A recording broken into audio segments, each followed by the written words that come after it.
কোনো অন্যায়, বিশৃঙ্খলা, বোমাবাজি, সন্ত্রাসবাদ, টেরোরিজম এগুলোর সাথে ইসলামের কোনো সম্পর্ক নেই। শান্তির ধর্ম।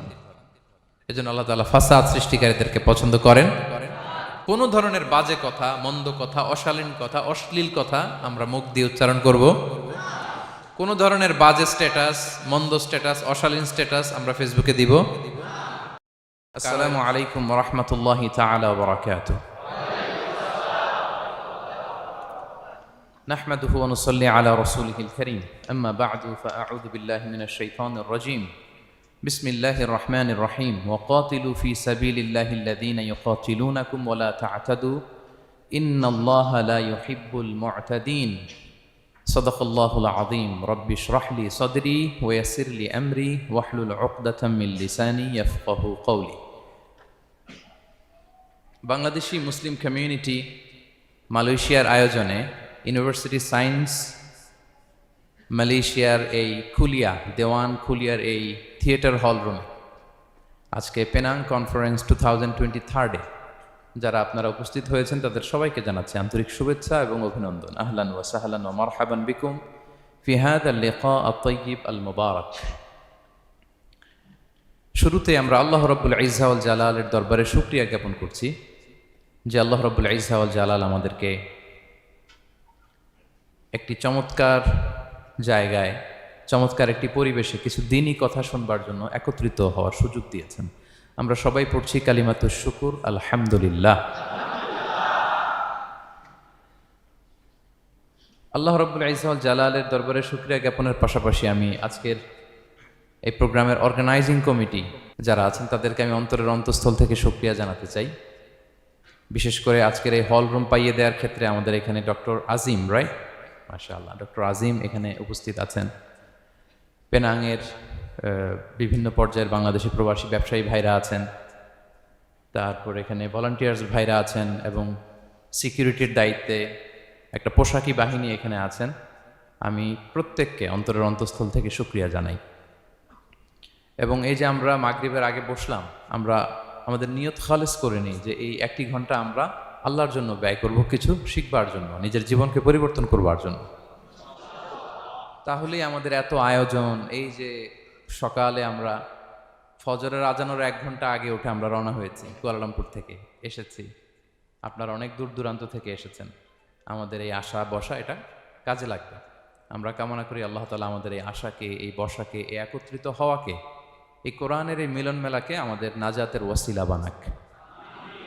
আমরা ইউনিভার্সিটি সায়েন্স মালয়েশিয়ার এই হলরুমে যেমনি সবাই একত্রিত হয়েছি, আল্লাহ তাআলা সেই জান্নাতুল ফেরদাউসেও যেন তার মেহমান হয়ে আমরা একত্রিত হতে পারি।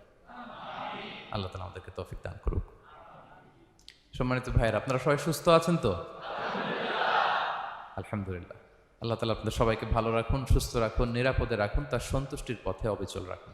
কালামুল্লাহ মাজিদে আল্লাহ তাআলা জানিয়ে দিয়েছেন 7 শ্রেণীর ব্যক্তিকে তিনি অপছন্দ করেন।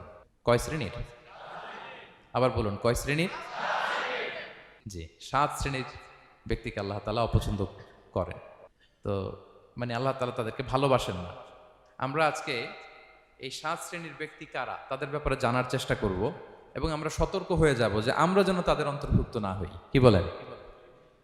কোন 7 শ্রেণীর ব্যক্তি, কোন অভাগা, কোন কপাল পোড়া সেই 7 শ্রেণীর ব্যক্তি যাদেরকে আল্লাহ তাআলা পছন্দ করেন না, ভালোবাসেন না, এই মর্মে তিনি কালামুল্লাহ মাজিদে ঘোষণা দিয়েছেন। এবং আমরা সতর্ক হওয়ার চেষ্টা করব এই বৈশিষ্ট্য যেন কশিনকালেও কভু আমাদের মধ্যে না আসে। তাহলে কালামুল্লাহ মাজিদ আল্লাহ তাআলা যে জানিয়েছেন যে তিনি 7 শ্রেণীর ব্যক্তিকে পছন্দ করেন না, তার মধ্যে প্রথম শ্রেণী হচ্ছে সীমা লঙ্ঘনকারী। আরবিতে বলে আল মুআতাদুন। সীমা লঙ্ঘনকারী ব্যক্তিকে আল্লাহ তাআলা পছন্দ করেন না। লিমিট ক্রস করলে আল্লাহ তাআলা পছন্দ করেন না। লিমিটকে কেউ যদি ওভারস্টেপ করে, ক্রস করে, আল্লাহ তাআলা পছন্দ করেন না। সীমা লঙ্ঘনকে তিনি মোটেও পছন্দ করেন না।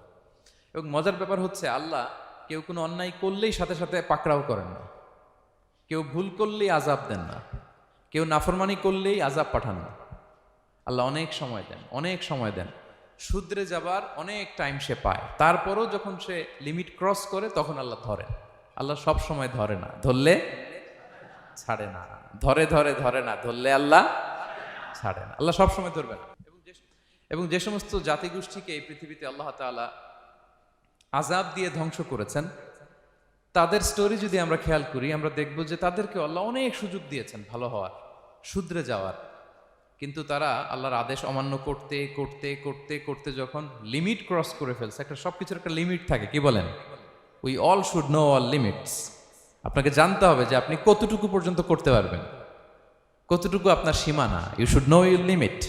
এই লিমিটটা আপনার জানতে হবে। তারা যখন লিমিট ক্রস করেছে, আল্লাহ আযাব দিয়েছে। আপনারা সামুদ জাতির নাম শুনেছেন? তাদের কাছে আল্লাহ তাআলা একজন নবী পাঠিয়েছিলেন, নাম হচ্ছে সালেহ আলাইহিস সালাম। আল্লাহ নবী সালেহ আলাইহিস সালাম, তিনি তাদেরকে দাওয়াত দিলেন যে হে আমার জাতিগোষ্ঠীর লোকেরা, এক আল্লাহর ইবাদত করো। তারা অবাধ্য হলো। তিনি সত্যের পথে আহ্বান করলেন, তারা এই কথা শুনলো না। একটার পর একটা আল্লাহর পায়গাম আসে, তারা অবাধ্য হয়, তারা অবাধ্য হয়, তারা আল্লাহ তাআলার আদেশকে মানে না। সবশেষে সামুদ গোত্র, তারা আবার খুব শক্তিশালী ছিল। তারা পাহাড় কেটে আর্কিটেকচার করে ডিজাইন করে কিভাবে আবাসন তৈরি করতে হয় পাহাড়ি এলাকায়, মাউন্টেইন এলাকায় কিভাবে আবাসন তৈরি করতে হয়, এটার ব্যাপারে এক্সপার্ট ছিল। কিন্তু তারা সালেহ আলাইহিস সালামকে বলল, সালেহ তুমি পাগল, তুমি জাদুকর, তুমি যে আল্লাহর কথা বলছো আমরা মানবো এক শর্তে, যদি এই পাহাড়ের ভেতর থেকে 10 মাস গর্ভধারিণী একটা উট যদি বের করে আনতে পারো, এমন একটা শি ক্যামেল উট যদি বের করে আনতে পারো, যেই ওটের পেটের ভেতরে একটা বাচ্চা থাকবে এবং ওটটা পাহাড় থেকে বের হয়েই বাচ্চা ভূমিষ্ঠ করবে, এরপরে ওটের দুধ যেন আমরা খেতে পারি, তুমি যদি এটা দেখাইতে পারো তাইলে বুঝবো তুমি সত্য নবী। দোয়া করলেন, আল্লাহ আমার এই জাতি সামুদ, তারা তো চেয়েছে যে পাথর ভেতর থেকে যদি একটা উট বেরোয়, ওর যদি বাচ্চা দেয় আর দুধ দেয়, তাহলে তারা তোমাকে মেনে নেবে। আল্লাহ তুমি মেহেরবানি করে এই মিরাকেল, এই মুআজিজা তুমি তাদের দেখিয়ে দাও। আল্লাহ তাআলা দোয়া কবুল করলেন। হাজার হাজার মানুষের সামনে চাক্ষুষ দিবালোকের মুহূর্তে পাথর ভেঙে একটা উট বেরিয়ে এলো বিশাল আকৃতির, এবং 10 মাস গর্ভধারিণী উট, সাথে সাথে এই উট বেরিয়ে বাচ্চা প্রসব করল, এবং সাথে সাথে এই ওলান থেকে উটের দুধ বেরোতে লাগলো। হাজার হাজার লোক এটার ওলান থেকে দুধ নিয়ে তারা তৃপ্ত হলো। আচ্ছা, এই মুহূর্তে তাদের কি করা উচিত ছিল বলেন তো? আশহাদু আল্লাহ ইলাহা ইল্লাল্লাহ ওয়া আশহাদু আন্না মুহাম্মাদুর রাসূলুল্লাহ ওয়া আশহাদু আন্না সালিহান নাবিয়্যুল্লাহ, এটা পড়া দরকার ছিল না? দরকার ছিল। কিন্তু তারা একের পর এক গোয়ার তুমি করতে করতে করতে করতে চাক্ষুষ দিনের বেলা এত বড় একটা মুআজিজা দেখার পরেও তারা অস্বীকার করলো। সাল্লাল্লাহু আলাইহি ওয়াসাল্লাম বললেন, তোমরা তোমাদের ওয়াদা পূরণ করো। তারা বলল, তুমি বড্ড বড় জাদুকর, তুমি যেন তেন জাদুকর না, তুমি পাহাড়ের ভেতরে জাদু ঢুকাই ফেলছো। কি মনে হয় তারা লিমিট ক্রস করে ফেলছে না? এবার ক্রস করছে না? তারা সীমা লঙ্ঘন করে ফেলেছে। দে ক্রসড দেয়ার লিমিট। এবার তো আর ছাড় দেয়া যায় না, কারণ আমি আপনাদের বলেছি শুরুতে যে আল্লাহ সব সময় ধরে না, কিন্তু যখন ধরে ছাড়ে না। আযাব চলে আসলো। কি আযাব? আর্থকোয়েক, রাজফা, পুরো ভূখণ্ড কেঁপে উঠলো। কেঁপে ওঠার সাথে সাথে সব মাটিতে পড়ে গেল। 2 নাম্বার আসলো সাউন্ড ওয়েভ, শব্দ নিনাদ, প্রচন্ড শব্দ তরঙ্গ। জিবরাইল আলাইহিস সালাম ওই এলাকার উপরে এসে এমন জোরে এক চিৎকার মারলেন, ওই চিৎকারে সামুদ গোত্রের প্রতিটি লোক কানের পর্দা ফেটে মুহূর্তের মধ্যে লাশ হয়ে জমিনে পড়ে রইল। Because they cross their limit. তারা তাদের লিমিট ক্রস করেছে।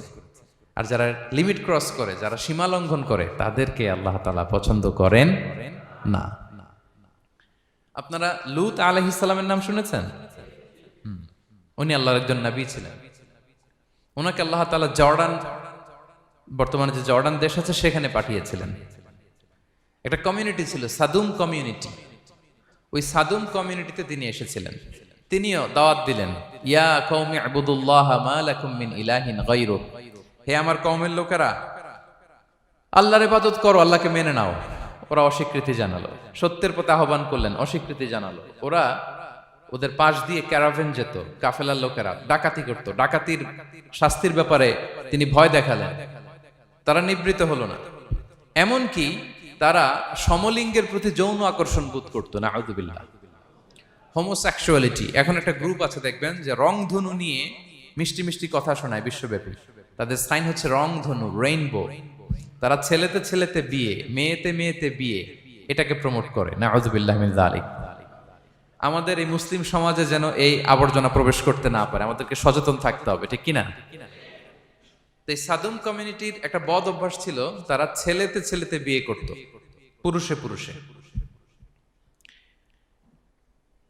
আল্লাহ নবী লূত আলাইহিস সালাম তাদেরকে বুঝালেন যে পৃথিবীতে কেউ এই পাপ কাজ করেনি। প্রাণীদের মধ্য থেকেও একটা পুরুষ প্রাণীর প্রতি আকৃষ্ট হয় না। তোমরা আশরাফুল মাখলুকাত হয়ে কিভাবে এই কাজ করো? তোমরা থামো। তিনি নানা ভাবে হৃদয় নিংড়ানো ভাষা দিয়ে দাওয়াত দিলেন, কিন্তু তারা মানল না। তারা এই পাপ কাজ করতেই লাগলো। আল্লাহ তাআলা ফেরেশতা পাঠিয়েছিলেন ওনার কাছে পুরুষের আকৃতিতে। তারা এই আল্লাহর পাঠানো ফেরেশতাদের সাথে এই অপকর্ম করার প্ল্যান করেছিল। তারা মনে করেছিল সাধারণ মানুষ, আসলে এগুলো ছিল কি? আল্লাহর ফেরেশতা। তো আল্লাহর ফেরেশতার সাথে যেহেতু এরকম পাপ কাজের চিন্তা করেছে, তার মানে দে ক্রস দেয়ার লিমিট। কি বলেন? সীমা লঙ্ঘন করে ফেলছে। আযাব, পানিশমেন্ট তাদের জন্য অবধারিত হয়েছে। আল্লাহ তাআলা শাস্তি দিলেন। কি শাস্তি দিলেন? সিম্পল। জিবরাইল আলাইহিস সালাম এসে পুরো শহরটাকে উঠাইয়া উল্টায় ফেলে দিলেন। আল জাযাউ মিন জিনসিল আমাল, যে যেরকম পাপ করে তার শাস্তি এরকম। ওরাও স্বাভাবিক মানুষের যে নেচার, এটার উল্টায় ফেলছে। কি বলেন? পুরুষ আকৃষ্ট হবে, সেক্সুয়াল অ্যাট্রাকশন ফিল করবে নারীর প্রতি, নারী পুরুষের প্রতি। এই যে নেচারকে উল্টাইছে না, আল্লাহকে তোদের শহরটারে উল্টাই দিলাম। জিবরাইল আলাইহিস সালাম এসে পুরো সাদুম শহরটাকে আকাশে উঠিয়ে একটা আছাড় মারলেন, আপসাইড ডাউন। উপরের অংশ চলে গেল নিচে, সব মাটির অতল গহ্বরে। ফাজআলনা আলিয়াহা সাফিলাহা ওয়া আমতারনা আলাইহিম মিন সিজারাতিন মিন সিজিলিম মানদুদ। আল্লাহ বললেন উপরের অংশ নিচে নিয়ে নিলাম, পুরো শহরটারে উল্টে দিলাম, আর পাথর বৃষ্টি বর্ষণ করলাম, সব শেষ। ওই জায়গাটা আজও আছে, ওইটা জর্ডান এবং ইসরায়েলের সীমান্তে। এটাকে এখন বলে মৃত সাগর, আল বাহরুল মাইয়িত আরবিতে, ইংরেজিতে বলে ডেড সি। কি সি? Dead Sea. মৃত সাগর কেন? কারণ ওখানে কোনো প্রাণী জন্মায় না। ওই সাগরে কোনো মাছ নাই, কোনো ব্যাঙ নাই, এমনকি কোনো শ্যাওলাও নাই। গজবের জায়গা। লবণের density at least 10 times more than the natural sea. সাধারণ সাগরের পানিতেই তো কত লবণ, আমরা মুখে নিলে রাখতে পারি এত লবণ। ওইটার চেয়ে কমপক্ষে 10 গুণ বেশি লবণাক্ত। গজবের জায়গা, আযাবের জায়গা। এবং আযাব কেন এসেছে? They cross their limit. তারা সীমা লঙ্ঘন করেছে। আর ইন্নাল্লাহা লা ইউহিব্বুল মুতাদিন, আল্লাহ তাআলা সীমা লঙ্ঘনকারীকে পছন্দ করেন না। আরেকজন নবীর কথা বলে এই পয়েন্টটা শেষ করি। মূসা আলাইহিস সালাম, ফেরাউনের হেদায়েতের জন্য আল্লাহ তাআলা মূসা আলাইহিস সালামকে পাঠিয়েছিলেন। তিনি নানাভাবে তার ভাইকে নিয়ে দাওয়াত দিতে লাগলেন, কিন্তু ফেরাউন এই কথা মানে না। ফেরাউন বলে তুমি যে নবী, প্রমাণ কি? মূসা আলাইহিস সালাম বলেন দেখো এই যে আমার হাতে লাঠি। উনি এমন নবী ছিলেন, উনি লাঠি মাটিতে রেখে দিলে ওটা মুহূর্তে সাপ হয়ে যেত। তো মাটিতে তিনি লাঠি রাখলেন, এটা মুহূর্তে সাপ হয়ে গেল, যে এই যে আমি নবী। মানে না, বললেন আরো কিছু দেখা। তো মূসা আলাইহিস সালাম বগলের এখান থেকে হাত উঁচু করলে নূরের ঝলকানি হাতের মধ্যে দেখা যেত। উনি নূরের ঝলকানি দেখালেন, এরপরও মানে না। এরকম একটার পর একটা আল্লাহ নবী মূসা আলাইহিস সালাম মুআজিজা দেখাতে লাগলেন, কিন্তু ফেরাউন মানে না। শুধু মানে না এতটুকুই না, সবশেষে আল্লাহ নবী মূসা আলাইহিস সালামকে অ্যাসাসিনেশন, হত্যার পরিকল্পনা করলো তারা, যে বনি ইসরাইল, মূসা এবং মূসার অনুসারী যারা আছে দুনিয়া থেকে সরাই দিতে হবে। ধরো মূসারে, ধরো মূসার অনুসারীদের ধরো। ধাওয়া পাল্টা ধাওয়া শুরু হলো। আল্লাহ নবী মূসা আলাইহিস সালাম বনি ইসরাইলকে নিয়ে বাঁচার জন্য ছুটলেন। ছুটতে ছুটতে সামনে লোহিত সাগর। দেখেন, একে তো আল্লাহর বিধান মানে নাই, এরপরে একটার পর একটা মুআজিজা আসলো, সেটাও মানে নাই। এখন নবীরে হত্যার জন্য ছুটছে। কি মনে হয় সীমা লঙ্ঘন হয়েছে? একটু হয়েছে না? অনেক। আল্লাহু আকবার। আল্লাহ বলেন ফাআগরাকনাল আখারিন, আমি মূসা এবং বনি ইসরাইলকে বাঁচাই দিলাম, ফেরাউন সহ তার দলবলকে সাগরে ডুবায় মারলাম। শুধু ডুবাই মারে নাই, আল্লাহ বলে ফাল ইয়াউমা নুনাজ্জিকা বিবাদানিকা লিতাকুনা লিমান খালফাকা আয়া। ফেরাউনকে লোহিত সাগরে তো ডুবিয়েছেই। আল্লাহ বলেন ফেরাউন, তোর অনুসারী যারা পৃথিবীতে থাকবে, তোর চালা চামুন্ডা যারা থাকবে, তোর খালাতো ভাই চাচাতো ভাই যারা দুনিয়াতে বেঁচে থাকবে, তাদের জন্য তোর লাশটারে আমি শুটকি বানিয়ে রাখলাম। Up to the day of judgment, কিয়ামত পর্যন্ত ফেরাউনের লাশটা মিশরের জাতীয় জাদুঘরে ড্রাই বডি হিসেবে আছে। আমি নিজে দেখে এসেছি নিজ চোখে, মমিফাইং করে শুটকি বানায় রাখছে। এভাবে পৃথিবীতে যতগুলো জাতিগোষ্ঠীকে আল্লাহ তাআলা আযাব দিয়ে ধ্বংস করেছে, তার কারণ হচ্ছে সীমা লঙ্ঘন। তার কারণ কি? প্রিয় ভাইরা, আমরা যেন আমাদের লাইফস্টাইলের দিকে একটু খেয়াল করি যে এই সীমা লঙ্ঘনের কাতারে আমরা চলে আসলাম কিনা, আমরা চলে আসলাম কিনা আমাদেরকে খেয়াল রাখতে হবে। আল্লাহ তাআলা সীমা লঙ্ঘনকারীকে পছন্দ করেন না। ইন্নাল্লাহা লা ইউহিব্বুল মু'তাদিন, তিনি সীমা লঙ্ঘনকারীদেরকে পছন্দ করেন না।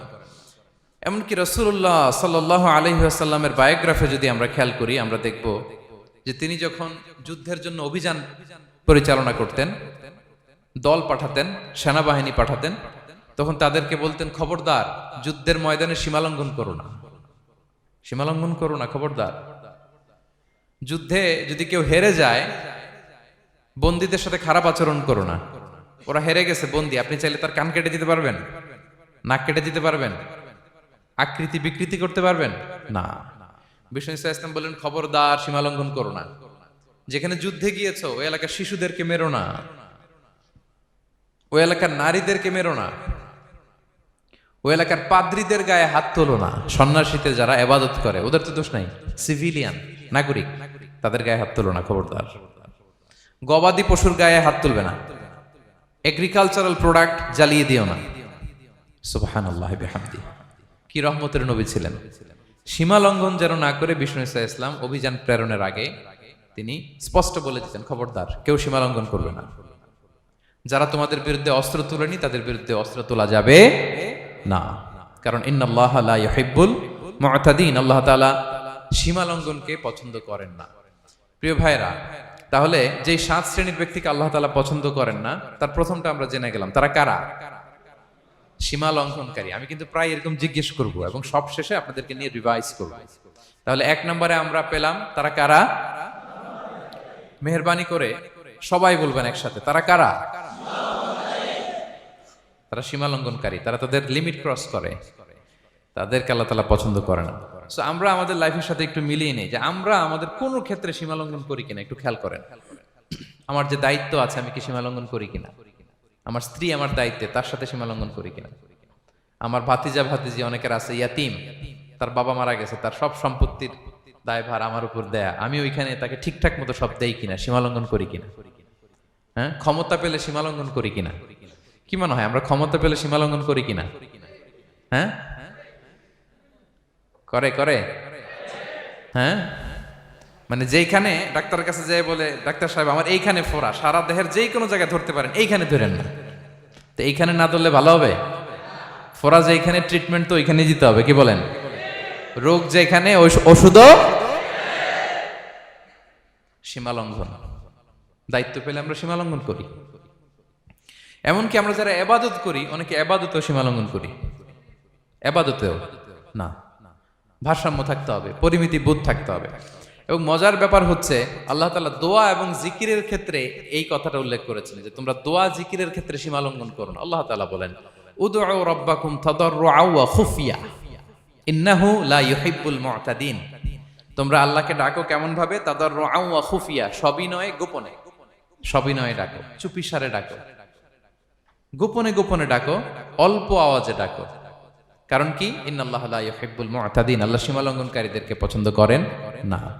তাহলে আপনি যদি দোয়া করেন আল্লাহর কাছে, যখন জিকির করবেন বিনীতভাবে, চুপিসারে, সবিনয়ে, বিষ্ণু ঈসা ইসলাম যেভাবে শিখিয়েছেন ওইভাবে জিকির করবেন। নাকি জিকির করতে করতে মানুষের কাঁধে উঠবেন? উঠবেন না? ওঠে ওঠে, হ্যাঁ ওঠে। দেখেন আল্লাহ তাআলা যেইখানে 3 ফোঁটা দেওয়া দরকার 3 ফোঁটা দেয়, যেখানে 1 ফোঁটা ওইখানে 1 ফোঁটা দেয়। আল্লাহ তাআলা ইন্নাহু লা ইউহিব্বুল মু'তাদিন, আল্লাহ সীমা লঙ্ঘনকে পছন্দ করেন না। এই কথাটা ঢুকাইছে কোথায়? দোয়া আর জিকিরের মধ্যে। কারণ আল্লাহ জানে আল্লাহর কিছু বান্দা থাকবে, তারা দোয়া এবং জিকিরের সময় কি করবে? সীমা লঙ্ঘন করবে। মাঝে মাঝে কিছু ভিডিও ক্লিপসে দেখা যায় জিকির করতে করতে আরেকজনের কাঁধের উপরে, যিনি জিকির পরিচালনা করতেছে তার মাথার উপরে। এখন আমি ওয়াজ করতেছি, আপনি যদি লাফাইতে লাফাইতে এসে আমার উপরে পড়েন, হ্যাঁ, মাইকের উপরে যদি এসে পড়েন, আমার অবস্থা হবে কি? লাফাতে লাফাতে উপরে উঠে যায়, নিজে ইনজুর্ড হয়, পাশের শ্রোতাকে ইনজুর্ড করে, যিনি আলোচনা পরিচালনা করতেছে তাকে ইনজুর্ড করে। এরকম আছে না নাই? ইন্নাহু লা ইউহিব্বুল মু'তাদিন। আল্লাহ তাআলা সীমা লঙ্ঘনকে পছন্দ করেন না। তাহলে আমাদের প্রত্যেকের উচিত আমাদের লিমিট জানা, আমরা যেন আমাদের কখনো লিমিটকে ক্রস না করি প্রিয় ভাইরা, এটা প্রতিটি ক্ষেত্রে, ইভেন ইবাদতে আমরা যেন সীমা লঙ্ঘন না করি। এই পয়েন্টটা মনে থাকবে আপনাদের? আচ্ছা, তাহলে 2 নম্বরে আমরা চলে যাই। 2 নম্বরে যে শ্রেণীকে আল্লাহ তাআলা পছন্দ করেন না তারা হচ্ছে জালিম বা অত্যাচারী। জালিম বা অত্যাচারী, যারা জুলুম করে তাদেরকে আল্লাহ তাআলা পছন্দ করেন না। আল্লাহ তাআলা বলছেন ফাআম্মাল্লাযীনা কাফারু ফাউআযিবুহুম আযাবান শাদীদান ফিদ দুনিয়া ওয়াল আখিরা ওয়া মা লাহুম মিন নাসিরিন। যারা দুনিয়াতে কুফরি করবে কঠিন শাস্তি দুনিয়াতেও আখিরাতেও। ওয়া আম্মাল্লাযীনা আমানু ওয়া আমিলুস সলিহাতি ফায়ুওয়াফিহিম উজুরাহুম। আর যারা ঈমান আনবে সৎকর্ম করবে তাদের প্রতিদান আমি আল্লাহ বুঝিয়ে দেব। ওয়াল্লাহু লা ইউহিব্বুয যালিমিন। তবে জেনে রেখো আল্লাহ তাআলা জালিমিনদেরকে পছন্দ করেন। তাহলে 2 নম্বরে পাওয়া গেল কাদেরকে পছন্দ করে না? আপনি যদি কারো প্রতি জুলুম করেন তাহলে আপনি জালেম, সে হচ্ছে মাজলুম। সে কি? মাজলুম। মজলুম আপনার ক্ষমা না করলে আল্লাহ তাআলা আপনার ক্ষমা করবে না। মজলুম যদি ক্ষমা না করে আল্লাহ তাআলা কঠিন কালো আপনাকে ক্ষমা করবে না। এজন্য জুলুম যেন আমরা কখনো না করি প্রিয় ভাইরা। জুলুম শুধু আল্লাহ তাআলা আমাদের উপরই হারাম করেনি, আল্লাহ নিজের উপর হারাম করছে। জুলুম শুধু আমাদের জন্যই হারাম না, আল্লাহর জন্য হারাম। আল্লাহ তাআলা বলেন হাদিসে কুদসিতে, ইয়া ইবাদি, হে আমার বান্দারা, ইন্নী হারামতু যুলমা আলা নাফসি, আমি জুলুমকে আমি আল্লাহ নিজের উপর হারাম করেছি। ওয়া জাআলতুহু বাইনাকুম মুহাররামা, এবং এই জুলুমকে তোমাদের উপর হারাম করেছি। ফালা তাযালামু, তোমরা একে অপরের উপর জুলুম করো না। জুলুম শুধু আমাদের উপরই হারাম না, আল্লাহ নিজের উপর হারাম করেছেন। তাহলে জুলুমের সাথে কি মুমিনের কোনো সম্পর্ক থাকতে পারে? পারে না। এবং আল্লাহ তাআলা কখনো কোনো বান্দার উপর জুলুম করেন না। ওয়া আন্নাল্লাহা লাইসা বিযাল্লামিন লিল আবিদ, তিনি তার বান্দার উপর জুলুম করেন না।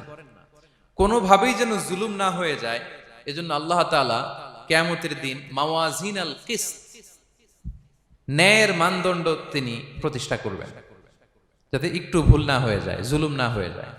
আমরা মাঝে মাঝে যে দোকান থেকে বস্তায় বস্তায় চাল নিয়ে আসি না, চাল দেখা যাবে যে 1 মণ চাল হয়তো সামান্য একটু কমও হইতে পারে, সামান্য একটু বেশিও হইতে পারে, এরকম হয় না? দেখবেন যে দিছে 10 কেজি, বাসায় এসে দেখবেন যে 10 কেজির চেয়ে একটু বেশি, একটু সামান্য বেশি কয়েক গ্রাম, অথবা 10 কেজির চেয়ে সামান্য কয়েক গ্রাম কম, এরকম হয়ে যায় না? মানুষ তো আমরা, কি বলেন? কিন্তু আল্লাহর নিক্তি পাল্লায়, মিজানের পাল্লায় এরকম হবে নাকি? হবে? হবে? আল্লাহ বলে না, মাওয়াজিনাল কিসত, ন্যায়ের মানদণ্ড সেটা। ফামাইয়া আমাল মিসকালা যাররাতিন খায়রান ইয়ারা, যাররা পরিমাণ ভালো করেছো তো সেটাও ওজন দেয়া যায় ওই পাল্লায়। সুবহানাল্লাহ পড়বেন না? ওমাইয়া আমাল মিসকালা যাররাতিন শাররান ইয়ারা,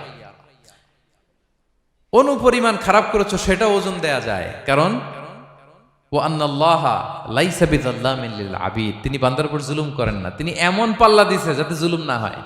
আমাদেরটাই ভুল হয়ে যেতে পারে, ওনারটাতে ভুল হলে চলবে না, কেউ জিতে যাবে, ঠকে যাবে, কি বলেন? জাররা কাকে বলে? জাররা, জাররা মানে এত ছোট জিনিস, এত ক্ষুদ্র জিনিস যেটা খালি চোখে দেখা যায় না। বাংলাদেশের উদাহরণ দিলে বুঝতে পারবেন ভালো। বাংলাদেশে শীতের সিজনের কথা মনে আছে আপনাদের? না মালয়েশিয়া এসে সব খাই ফেলাইছেন? হ্যাঁ, মালয়েশিয়া তো সারা বছর গরম, সারা বছর বৃষ্টি, শীত হয় না। তো বাংলাদেশের শীতের সিজনে টিনের ঘর যাদের থাকে, মনে আছে কিনা জানি না আপনাদের, ওই টিনের চালে যদি ছিদ্র থাকে, শীতের দিন টিনের চালে যদি ছিদ্র থাকে, তাহলে মাঝে মাঝে দেখবেন ওই চিকন ছিদ্রটা দিয়ে সূর্যের একটা আলো ঘরের ভিতরে ঢুকে। মনে পড়ে? টিনের চালে ছিদ্র, চিকন এই ছিদ্রটা দিয়ে সূর্যের একটা চিকন রশ্মি নিচে পড়ে। তো ওইটার কাছে গেলে দেখা যায় ওই আলোটার মধ্যে পাতলা কি কি যেন ধুলাবালি উঠতেছে। এটা আবার অন্য জায়গায় দেখা যায়, এমনি দেখা যায় না, কিন্তু ওইটার কাছে গেলে দেখা যায় এই আলোটা যেই বরাবর আসছে, এইখানে কিছু ক্ষুদ্র ছোট ধুলিকণা, ডাস্ট ঘুরে বেড়ায়। আল্লাহ বলে এইটার নাম হচ্ছে যাররা। ফামাইয়া আমাল মিসকালা যাররাতিন খায়রান ইয়ারা, এই ডাস্ট উড়ে বেড়ানো ছোট্ট ধুলিকণা যেটা খালি চোখে দেখা যায় না, এতটুকু ভালো যদি করো সেটাও সেই মিজানের পাল্লায় ওজন দেয়া যায়। এতটুকু খারাপও যদি করো সেটাও সেই মিজানের পাল্লায় ওজন দেয়া যায়। আল্লাহু আকবার। তিনি তার বান্দার উপর জুলুম করেন না।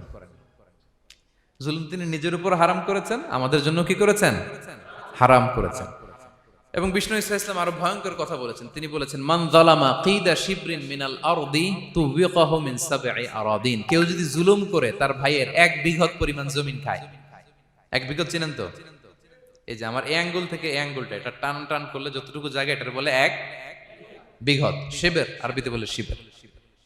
হ্যাঁ, মান যালামা কিদা শিবর। বিষ্ণু বলেন এই 1 শিবর, 1 বিঘত জমি যদি কেউ অন্যায়ভাবে জুলুম করে তার ভাইয়ের কাছ থেকে খায়, কিয়ামতের দিন তুবিকা আলাইহি সাবউ আরাদিন, এই 7 জমিনকে আল্লাহ তাআলা তার ঘাড়ে চাপাবে। খা এবার, খা।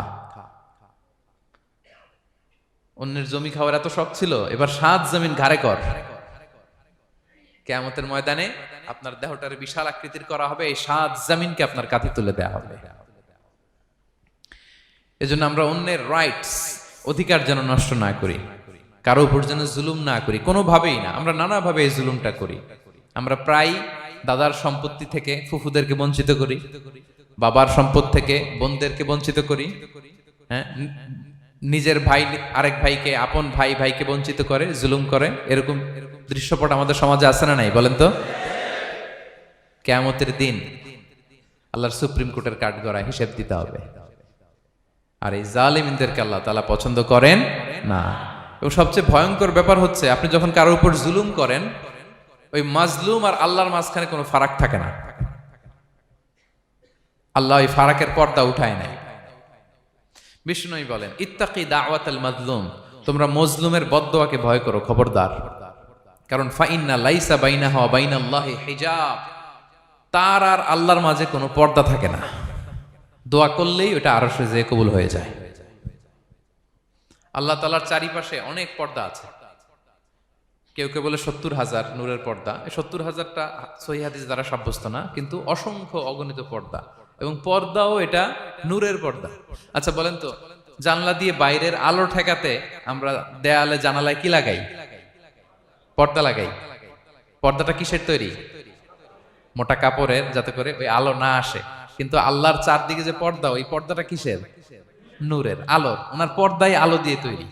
সুবহানাল্লাহ বললেন না? বিষ্ণু বলেন, ইত্তাকি দাওয়াতাল মাজলুম, মজলুমের বদদোয়াকে ভয় করো। ফাইন্না লাইসা বাইনাহা ওয়া বাইনাল্লাহি হিজাব, কেউ যখন মজলুম হয়ে কেঁদে বদদোয়া করে, তার আর আল্লাহর মাঝে ওই পর্দা থাকে না। বদদোয়া করছে, ডাইরেক্ট কবুল। খবরদার আমার পেনাঙ্গের ভাইয়েরা, আমরা যেন জালিম না হই।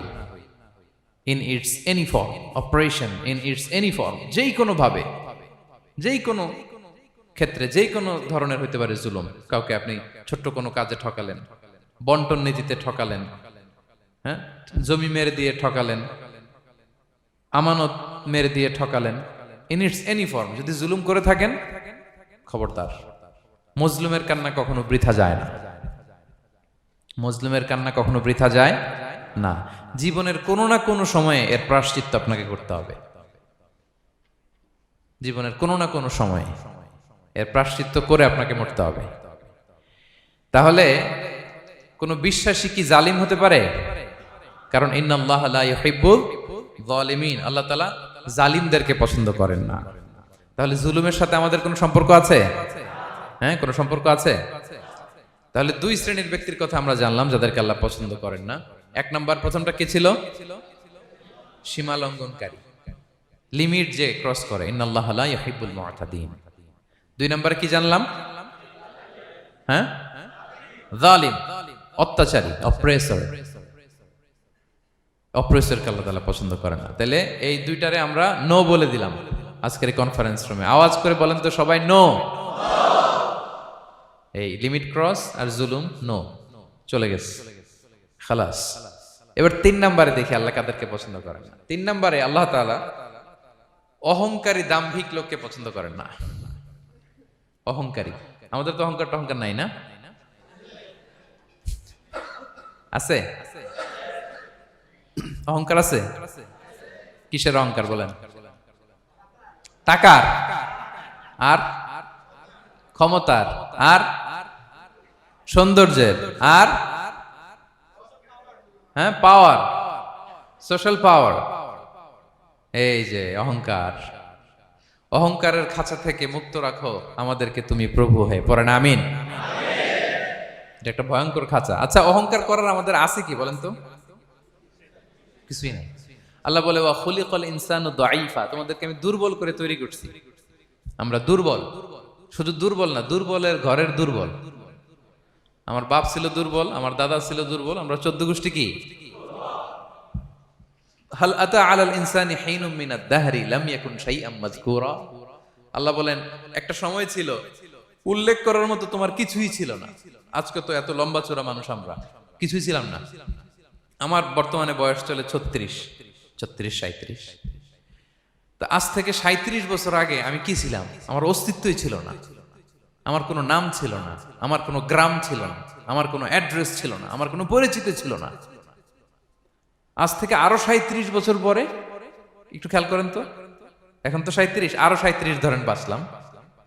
এরপরে আমি দুনিয়া, দুনিয়া থাকবে কিন্তু আমি নাই। আজকে কার জন্য আটকে আছে দুনিয়ার কাজ বলেন তো?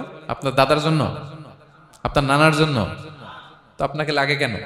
আপনাকে লাগে? লাগে না তো আমাকে। আমি দুনিয়া, একদিন কিছুই ছিলাম না। আল্লাহ বলেন হাল আতা আলাল ইনসানি হিনুম মিনাদ দাহরি লাম ইয়াকুন শাইআম মাযকুরা। তুমি কিছু ছিলা, একটা সময় কিছুই ছিলা না, উল্লেখ করার মতো তুমি কিছুই ছিলা না। অস্তিত্বহীনের জগৎ থেকে তোমাকে আমি অস্তিত্বে আনলাম।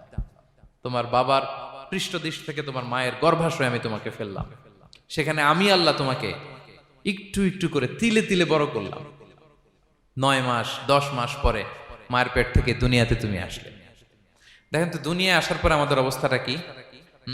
কাপড় নাই, চোপড় নাই, এভাবে চলে আসছি। আসার পরে কেউ যদি মুখে খাবার তুলে দেয় তাইলে খাইতে পারি, হ্যাঁ, তাও লিকুইড খাবার, এদিক দিয়ে দিলে এদিক দিয়ে পড়ে যায়, খালি মুছতে হয়। মেহমান একজন এসে আদর করে কোলে নিচে পেশাব করে দিছি ভরাইয়া, আছে না নাই? হয়েছে না, হয়েছে না এরকম? আদর করে একটা কোলে নিছেন, এখনই না ডায়াপার আসছে মিয়া। আজ থেকে 10 বছর আগে এগুলো ছিল নাকি? প্যাম্পাস ডায়াপার ছিল, এই কাঁথা টাথা নিয়ে কোলে নেওয়া লাগতো, এরপরে দিছে ওদিক দিয়ে, জামা টামা ভিজে শেষ। ইভেন রাসূল সাল্লাল্লাহু আলাইহি ওয়াসাল্লামের কোলেও এরকম বাচ্চারা পেশাব করে দিছে, এরকম হাদিস আছে। আদর করে মায়েরা বাবারা আসলেই তো তার বাচ্চাকে রাসূল সাল্লাল্লাহু আলাইহি ওয়াসাল্লাম কোলে দিতেন, পেশাব করে দিতেন। তো কার কোলে উঠছে এটাও জানি না, পেশাব করে ভরাই দিচ্ছে। পেশাব পায়খানা করে সয়লাভ। লিকুইড দিলে খেতে পারি, শক্ত কিছু খেতে পারি না। এই তো আমি, এই তো আমার ক্ষমতা। একজন যে বললেন ক্ষমতার অহংকার, এই তো ক্ষমতাটা তো এতটুকু। এরপরে যখন জোয়ান হয়েছে, এখন তো জোয়ান, এখানে একটা ভূমিকম্প হইলে কি অবস্থা হবে বলেন তো জোয়ানদের? হ্যাঁ, কাঁপতে কাঁপতে সব শেষ। একটা ভূমিকম্প, একটা তুফান হলে ওটার বিরুদ্ধে দাঁড়াতে পারি না। একটা তুফান, রাস্তায় টায়ার পাংচার হলে লাফ দিয়ে উঠি। ক্ষমতা আমার, আমার নাকি ক্ষমতার অহংকার? কি দুর্বল আমরা, হ্যাঁ? কুকুর আমাদেরকে কামড় দিলে আমরা কুকুরের কামড়ও দিতে পারি না, ঠিক কিনা? মশা যে কামড়া, এটা ধরতে না পারলে কিছু করতে পারি? কামড় মাইরা দিছে দৌড়। বল্লা পোকা এসে যদি কামড় দিয়ে দৌড় দিয়ে কিছু করতে পারেন? তো কিসের কিসের ক্ষমতা আপনার? এরপর আবার যদি 70-80 বছর হায়াত পাই, আবার আগের মতো যেখানে বসি ওইখানেই ডাইরেক্ট, আছে না নাই? বয়স যখন 80 হয়ে যায় আর থাকে শরীরের কন্ট্রোল, আবার যেখানে বসে ওইখানেই পেশাব পায়খানা। খাবার দিলে খাইতে পারি, পিঠটা বাঁকা হয়ে কুজু হয়ে গেছে, এর নাকি আবার অহংকার? সাজে অহংকার, সাজে অহংকার, সাজে একজনের। আওয়াজ করে বলতে হবে তিনি কে? 3 নম্বরে অহংকার, দাম্ভিককে আল্লাহ পছন্দ করেন না প্রিয় ভাইরা। আল্লাহ বলেন কারুনের ঘটনাকে আল্লাহ এখানে এনেছেন। আল্লাহ বলেন ইন্না কারুনা কানা মিন কওমি মূসা। কারুন ছিল মুসা আলাইহিস সালামের কওমের লোক, মুসা আলাইহিস সালামের কাজিন ছিল মূলত। কারুন নামে একজন সম্পদশালী ছিল। মিশরের রাজধানী কায়রো থেকে 100 কিলো দূরে ফাইয়ুম নামে একটা জেলা আছে, ওখানে তার বাড়ি ঘর। আমি দেখে এসেছি, কয়েকবার গিয়েছে। তো ফাবাগা আলাইহিম, সে মানুষের উপর চড়াও হলো। ওয়া আতাইনাহু মিনাল কুনুজি মা ইন্না মাফাতিহাহু লাতানু বিল উসবাতি উলিল কুওয়া। আল্লাহ বলেন এই কারণকে আমি এত সম্পদ দিয়েছি, এত বেশি ছিল তার সম্পদ, সম্পদগুলো যে সে আলমারির ভিতরে রাখতো, ওই আলমারির যে চাবি হইতো, এই চাবিগুলোরে ওজন করার জন্য, কাঁধে নেওয়ার জন্য 10 জন পেশি শক্তি পুরুষ লাগতো। আলমারি রাখার জন্য না, কি রাখার জন্য? আলমারি ভর্তি যে সোনা দানা গহনা, ওইটা যে চাবি, ওই চাবিগুলা বহন করতে একদল পেশি পুরুষ লাগতো, এত সম্পদ। তো তাকে এলাকার লোকেরা বলেছিল খলালাহু কওমুহু লা তাফরাহ, হে কারণ তুমি গর্ব করো না। কারণ তাকে বলছিল মুসা আলাইহিস সালাম যাকাত দাও, সে বলতেছে আমি যাকাত দিব কেন, এই সম্পদ তো আমার, ইন্নামা উতিতুহু আলা ইলমিন ইনদি, আমি আমার বুদ্ধি খাটায় এই সম্পদ কামাইছি, আমার সম্পদ আমি খাবো, আমি যাকাত দিব কেন। আল্লাহ বলেন ইন্নাল্লাহা লা ইউহিব্বুল ফারিহিন, কারণ তুমি অহংকার করলে আমি আল্লাহ অহংকারকে বরদাস্ত করি না, অহংকারীদেরকে আমি আল্লাহ পছন্দ করি না, আমি অহংকারকে পছন্দ করি না, অহংকারকে আল্লাহ তাআলা পছন্দ করেন না। কি হয়েছিল কারণের নসিবে? আল্লাহ বলেন ফাখাসাফনা বিহি ওয়া বিদারিহিল আরদ ফামা কানা লাহু মিন ফিআতি ইয়ানসুরুনাহু মিন দুনিল্লাহ ওয়া মা কানা মিনাল মুনতাসিরিন। আল্লাহ বলেন সে যখন অহংকার দেখালো, আমি কারুনকে আর কারুনের সব সম্পদ মাটির ভেতরে দাবিয়ে দিলাম, মুহূর্তেই দাবিয়ে দিলাম। সহিহ বুখারীতে এসেছে ইয়াতাজালজালু ফিল আরদ, প্রতিদিন এক বিঘত করে কারুন জমিনের ভিতরে যেতেই থাকবে, যেতেই থাকবে, যেতেই থাকবে কিয়ামতের আগ পর্যন্ত। আল্লাহু আকবার।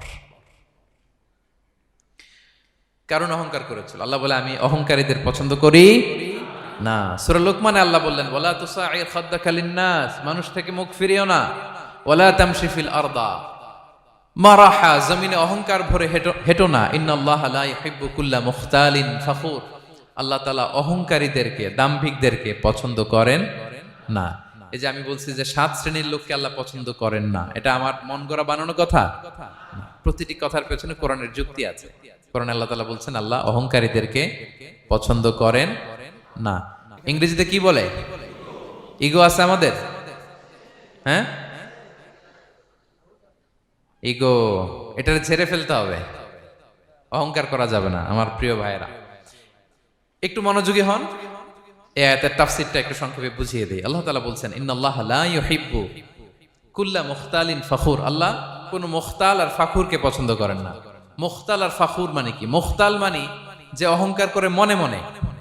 কিছু লোক আছে ভিতরে ভিতরে নিজের বড় মনে করে, বাইরে বলে না বা বলার সাহস পায় না, কিন্তু ভিতরে ভিতরে ভাবে আমি কোন হনুরে, কি বলে আমি কোন, আমি তো বড়, আরে আমার চেয়ে বড় বেশি জানে নাকি কেউ, আমার চেয়ে কিছু পারে নাকি, আমি তো, কিন্তু এটা মুখ দিয়ে বলে না, ভিতরে ভিতরে আছে না নাই? এদেরকে আরবিতে বলে মুখতাল। কি বলে? মুখতাল। আরেকজন ফখুর, সে শুধু ভিতরে না, এটা প্রকাশ্যে বলে বেড়ায়, এটা আরো ডেঞ্জারাস। ফখুর সে আরো খারাপ, সে প্রকাশ্যে তার অহংকার প্রদর্শন করে, বলে বেড়ায় যে আমি বড়, আমি বড়, আমি বড়। এই আমি বড় কথাটাই সবচেয়ে ভয়ঙ্কর, আমি বড় কথাটাই সবচেয়ে ভয়ঙ্কর। নিজে যাকে বড় বলে বড় সে, লোকে যাকে বড় বলে বড় সে হয়। আমার প্রিয় পেনাঙ্গের ভাইয়েরা, নিজেকে বড় মনে করা এটা শয়তানের স্বভাব। কার স্বভাব? বিনয়ী হওয়া এটা নবীদের স্বভাব। আল্লাহ তাআলা ফেরেশতাদেরকে বলেছিলেন উসজুদু লি আদম, তোমরা আদমকে সিজদা দাও। ফাসাজাদাল মালাইকা কুল্লুহুম, সবাই সিজদা দিল ইল্লা ইবলিস, কে ছাড়া? ইবলিস ছাড়া। সে নিজেকে বড় মনে করেছিল, শয়তান। কিভাবে? সে লজিক খাটাইলো আল্লাহর সাথে, সে লজিক দিয়ে আল্লাহর বলে আল্লাহ ক্বালা আনা খায়রুম মিনহু, আল্লাহ আমি কেন সিজদা দেব, আমি তো আদমের চেয়ে শ্রেষ্ঠ, আমি বড়। আল্লাহ বলতেছে তুমি বড়, কেমনে বড়? শয়তান বলে খলাকতানি মিন নার, আপনি আমারে বানাইছেন কি দিয়ে? আগুন দিয়ে। ওয়া খলাকতাহু মিন তিন, আর আদমকে বানিয়েছেন মাটি দিয়ে। কি দিয়ে? মাটি দিয়ে। আগুনের ধর্ম দাউ দাউ করে উপরের দিকে কি করে? ওঠে, আর মাটি ঢিলা রেখে দিলে নিচে পড়ে যায়। তো সে যুক্তি দিয়ে বলতেছে আল্লাহ ঊর্ধ্বগামী কোন জিনিস তো নিম্নগামী কোন জিনিসের কাছে মাথা নোয়াতে পারে? যুক্তি, মনে রাখবেন যুক্তি সব জায়গায় খাটে। আপনার অফিসের যে বস, মালয়েশিয়ান ভাষায় বসরে কি বলেন আপনারা? ওকে, তোকে, এই আপনার তোকের সামনে যে আপনি লজিক খাটাইলে হবে? বস যেটা বলে ওইটাই ফাইনাল। তো আল্লাহ তাআলা আদেশ করেছিলেন সেজদা করার, সে সেজদা করলেই ভালো করতো, কিন্তু সে যুক্তি দিল আল্লাহ আমি শ্রেষ্ঠ, তাকে বানাইছেন মাটি দিয়ে, আমারে বানাইছেন আগুন দিয়ে, আমি কেন মাথা নত করব, আমি বড়। আমি বড় বলার সাথে সাথে দৃশ্যপট পাল্টাই গেল। আল্লাহ বলে বের হ, ফাখরুজ, বের হ, তুমি অভিশপ্ত, তুমি লানত প্রাপ্ত, তোমার স্থান হবে জাহান্নাম। তুমি নিজেকে বড় মনে করেছো, তাইলে বড় মনে করা এটা শয়তানের স্বভাব। কার স্বভাব? তা আমরা নিজেকে বড় মনে করব কখনো? আরো জোরে বলেন, করব? বিষ্ণু ঈসা ইসলাম নিজে নিজে ছোট থাকতে চাইতেন। তিনি দোয়ায় বলতেন, আল্লাহুম্মা জাআলনি ফি আইনি সাগীরা ওয়া ফি আ'য়ুনিন নাসি কাবীরা। আল্লাহ, আমার চোখে আপনি আমারে ছোট বানান, আল্লাহ মানুষের চোখে আপনি আমারে বড় বানান। বিশ্বনবী নিজের চোখে নিজে ছোট থাকতেন, কিন্তু গোটা বিশ্বের মানুষের চোখে বড় হয়েছেন না? কত বড়? রাফা'না লাকা যিকরাক। আল্লাহ বলে, আমি যেখানে অতটুক পর্যন্ত উঠাইছি আপনারে। কোন নবীর নিচে উপরে? কথা বলেন, কোন নবীকে শেষ পর্যন্ত উঠাইছে? সুবহানাল্লাহ। নবী হে, আমি যদ্দূর আপনার উঠাইছি অদ্দূর, ওই পর্যন্ত নিয়ে গেছে সাক্ষাতের জন্য। সুবহানাল্লাহ।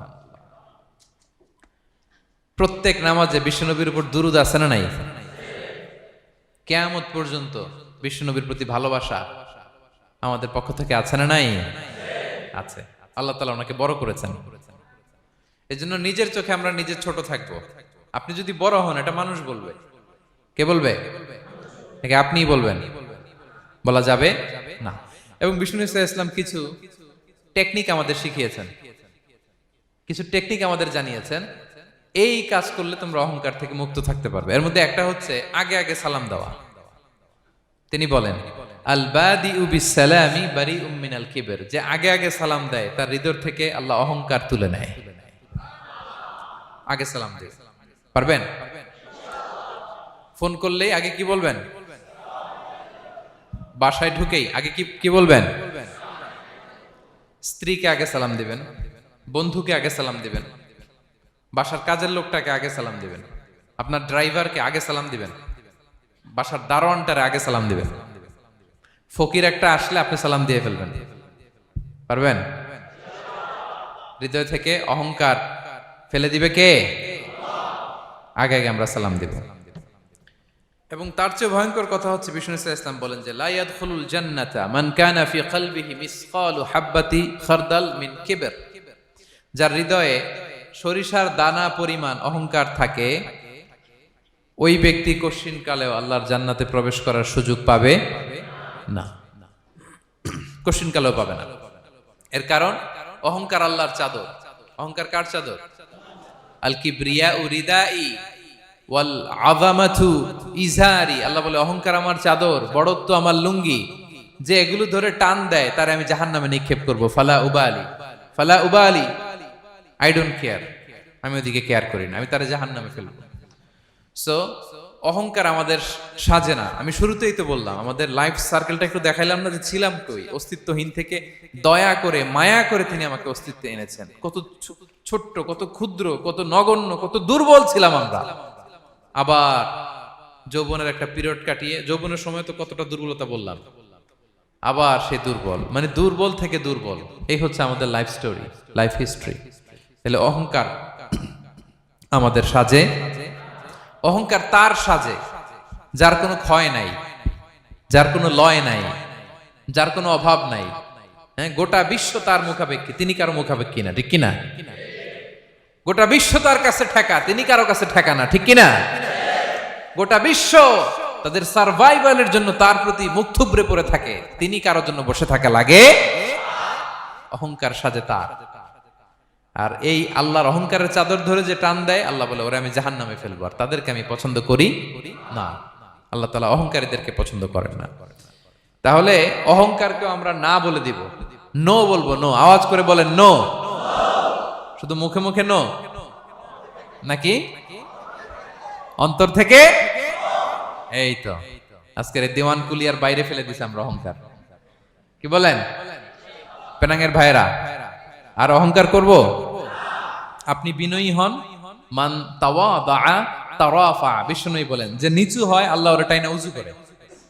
আপনি বিনয়ী হবেন, আল্লাহ আপনার উঁচু করবে। আর আপনি উঠতে চাবেন, এক থাপ্পড় মেরে জমিনে আল্লাহ মিশাই দিবে। এজন্য বড়ত্ব, দাম্ভিকতা এটা আল্লাহর পোশাক।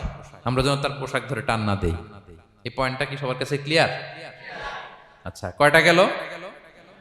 এক নম্বরে কি ছিল? হ্যাঁ, সীমা লঙ্ঘনকারীকে আল্লাহ তাআলা পছন্দ করেন না। দুই নাম্বার, এই তো মনে রাখছেন, মাশাআল্লাহ, অনেক এনার্জেটিক অডিয়েন্স, খেয়াল রাখছে। আর শুরুতে বলছিলাম তো, মনে রেখে দিছে এজন্য, যে ধরবে তো মাঝখানে। আচ্ছা, জালিমকে আল্লাহ পছন্দ করেন না। এইমাত্র যেটা বললাম, 3 নাম্বার, অহংকারী ব্যক্তিকে আল্লাহ পছন্দ করেন না। 4 নাম্বার হচ্ছে অপচয়কারী বা অপব্যয়কারী। অপচয়কারী বা অপব্যয়কারী, এই শ্রেণীর ব্যক্তিকে আল্লাহ তাআলা পছন্দ করেন। আল্লাহ বলেন, কুলু ওয়াশরাবু ওয়ালা তুসরিফু, তোমরা খাও পান করো, কিন্তু ওয়ালা তুসরিফু, তোমরা অপব্যয় করো না। ইন্নাহু লা ইউহিব্বুল মুসরিফিন, আল্লাহ তাআলা অপব্যয়কারীকে পছন্দ করেন না।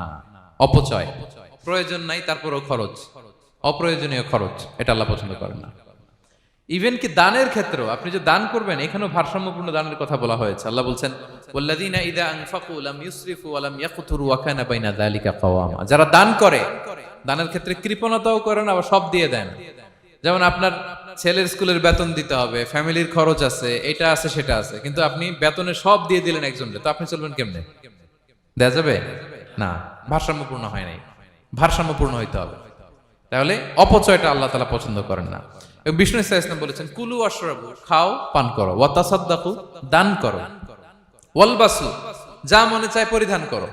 ভালো পোশাক পরিধান করে আপনি আল্লাহর শুকর করবেন, কোনো অসুবিধা নেই, কিন্তু শর্ত হচ্ছে মা লাম ইউখালিতুহু ইসরাফ, এটার মধ্যে কোন ধরনের অপচয় অপব্যয় থাকতে পারবে, আও মাখিলা, অথবা বড়ত্ব থাকতে পারবে না। তাহলে 4 নম্বরে আমরা জানলাম যে অপচয়কারীকে আল্লাহ তাআলা পছন্দ করেন না। শুধু এখানেই শেষ না, আল্লাহ তাআলা অপচয়কারীকে শয়তানের ভাইয়ের সাথে তুলনা করেছেন। কার ভাই? আল্লাহ বলেন, ওয়ালা তুবাযযির তাবযীরা, তোমরা অপচয় করো না, কারণ ইন্নাল মুবাযযিরিনা কানু ইখওয়ানা শায়াতিন, অপচয়কারী কার ভাই? ওয়া কানা শাইতানু লিরাব্বিহি কাফুরা, শয়তান তার প্রভুর ব্যাপারে অকৃতজ্ঞ। তাহলে আমরা জানলাম অপচয়কারী কার ভাই? আচ্ছা বলেন তো, বুঝে শুনে উত্তর দিন, যিনি শয়তানের ভাই উনি নিজেও একটা কি? বলে ফেলছেন আপনারাই, আমি আর কি বলবো। যারা আল্লাহ শয়তানের ভাই বানাইছে, ও নিজেও একটা কি? তাহলে এটা যেন আমরা না করি। আমরা যেন পরিমিতি বোধ যেন আমাদের ব্যয়ের ভেতরে থাকে। এই আয়াতগুলোতে আমরা দুইটা শব্দ পাই, একটা ইসরাফ আর একটা তাবযীর। ইন্নাল্লাহা লা ইউহিব্বুল মুসরিফিন, আর জায়গা ওয়ালা তুবাযযির তাবযীরা। দুটোই হারাম পেনাঙ্গের ভাইয়েরা। পার্থক্যটা কি? পার্থক্য হচ্ছে, ইসরাফ মানে হচ্ছে বৈধ বা হালাল কোনো ক্ষেত্রে প্রয়োজনাতিরিক্ত ব্যয় করা। হালাল হালাল, কিন্তু আপনি অতিরিক্ত খরচ করছেন। বাসায় আম লাগবে 2 কেজি, কয় কেজি? 2 কেজি হলে সুন্দর খাওয়া যায়, নিয়ে আসছেন 10 কেজি, কয় কেজি? 3 দিন পরে এগুলো পচে টচে নষ্ট হয়েছে, অপচয় হয়েছে না? কিন্তু আম কিনা হালাল না হারাম? আম খাওয়া হালাল না হারাম? তাহলে এই যে হালাল জিনিসে প্রয়োজনাতিরিক্ত যে খরচ করছেন, এটাকে বলে ইসরাফ, এটা নিষেধ। আরেকটা আল্লাহ যেটা আরো ভয়ঙ্কর, শয়তানের ভাই বানাইছে আল্লাহ যে কারণে, ওটার বলে তাবযীর। ওটা কি? তাবযীর হচ্ছে অবৈধ বা হারাম কোনো ক্ষেত্রে প্রয়োজনাতিরিক্ত ব্যয় করা। এমনি কাজটা হারাম। এমনি কাজটা কি? বলেন তো, মদ খাওয়া কি? এখন ট্রাক ভর্তি করে মদ নিয়ে আসছেন। নাচানাচির অনুষ্ঠানে ফান্ডিং করা কি? অশ্লীলতা, নৃত্য প্রদর্শনের একটা প্রোগ্রাম হবে নারীদের, এটাতে ফান্ডিং করাটা কি? হারাম। এখানে আপনি হাত খুলে দান করছেন, এটার বলে তাবযীর। তাহলে ইসরাফও হারাম, তাবযীরও হারাম। দুইটার মধ্যে বেশি হারাম হচ্ছে তাবযীর, যে তাবযীরের কারণে আল্লাহ তাআলা তাকে শয়তানের ভাই বলেছেন। তাহলে অপচয়ের সাথে আমাদের কোনো সম্পর্ক, আমরা একটু গলা ফাটিয়ে অপচয়কে নো বলে দিব। আওয়াজ করে বলেন, নো। আজকে থেকে আর কোনো অপচয় নাই, আজকে থেকে অপচয় নাই। বিশ্বনবী সাল্লাল্লাহু আলাইহি ওয়াসাল্লাম একবার আম্মাজান আয়েশা রাদিয়াল্লাহু তাআলা আনহার ঘরে ঢুকলেন। ফাওয়াজাদা কিসরাতা খুবজিন মুলকাতিন আলাল আরদ, আম্মাজান আয়েশার ঘরে ঢুকেই দেখলেন এক টুকরো রুটি মাটিতে পড়ে আছে। কোথায় পড়ে আছে? ফাগাদিবান নবী, নবী সাল্লাল্লাহু আলাইহি ওয়াসাল্লাম রেগে গেলেন, তিনি রাগান্বিত হলেন, প্রচন্ড রেগে গেলেন। রেগে আম্মাজান আয়েশাকে বললেন, আয়েশা, এই যে আল্লাহর রিজকে তুমি নষ্ট করছো, আল্লাহর রিজিকের মূল্যায়ন করতে শেখো আয়েশা। কোনো ঘরে যদি আল্লাহর রিজিক আসে আর ওই রিজিককে যদি মূল্যায়ন করা না হয়, তাহলে সে রিজিক আর এই ঘরে আসে না। কারণ এই রুটিটা খেয়েই তো তুমি বেঁচেছিলা, ঠিক কিনা?